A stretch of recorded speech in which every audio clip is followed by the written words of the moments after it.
Bharatiya Janata party प्रदेश कार्यालय में आज संविधान गौरव अभियान को लेकर बैठक बुलाई गई। बैठक में क्षेत्रीय संगठन महामंत्री नागेंद्र नाथ त्रिपाठी, संगठन महामंत्री कर्मवीर सिंह, संयोजक अमर कुमार बावरी, सह संयोजक सहित जिले के संयोजक एवं सह संयोजक ने भाग लिया। बैठक में सभी वक्ताओं ने बाबा साहब भीमराव अंबेडकर के चरित्र, उनके संघर्ष का व्याख्यान किया। साथ ही कांग्रेस के उन पहलुओं की भी चर्चा की गई जिसमें संविधान के गलत उपयोग, बाबा साहब के साथ अपमान किया गया था। बैठक के बाद पत्रकारों से बात करते हुए संविधान गौरव अभियान के संयोजक एवं पूर्व नेता प्रतिपक्ष अमर कुमार बावरी ने कहा, भारत देश के संविधान की गौरवशाली 75 वर्ष पूर्ण होने के अवसर पर 11 जनवरी से 25 जनवरी तक व्यापक स्तर पर संविधान गौरव अभियान की शुरुआत देश भर में की गई है। वर्तमान में झारखंड में सदस्यता अभियान चल रहा है, इसलिए झारखंड में 15 से 25 जनवरी तक अभियान चलाया जाएगा। इस कार्यक्रम के माध्यम से भारत के संविधान की खूबसूरती,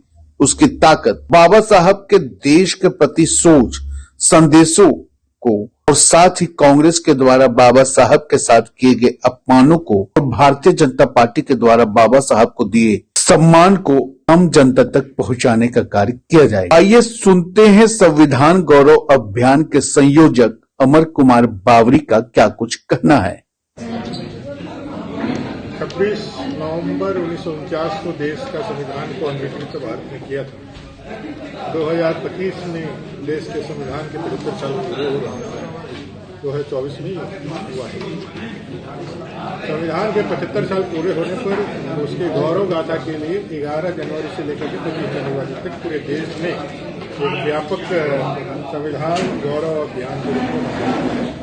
और उसी के निमित्त झारखंड प्रदेश में भी चूंकि हमारे यहाँ सदस्यता का अभियान चल रहा है, तो हमारा बृहत कार्यक्रम जो है वो 15 जनवरी से लेकर 25 जनवरी तक चलेगा। और इस कार्यक्रम के माध्यम से भारत के संविधान के वो खूबसूरती, उसकी ताकत, बाबा साहब आम्बेडकर जो इसके संविधान के शिल्पकार रहे, उनके जीवन और उनके राष्ट्रवादी चरित्र और कांग्रेस द्वारा बाबा साहेब के किए गए अपमान के वृतांत के साथ नरेंद्र मोदी और भारतीय जनता पार्टी की ओर से संविधान और बाबा साहेब को दिए गए सम्मान के सारे विचारों को लेकर के हम नीचे में जाने वाले हैं।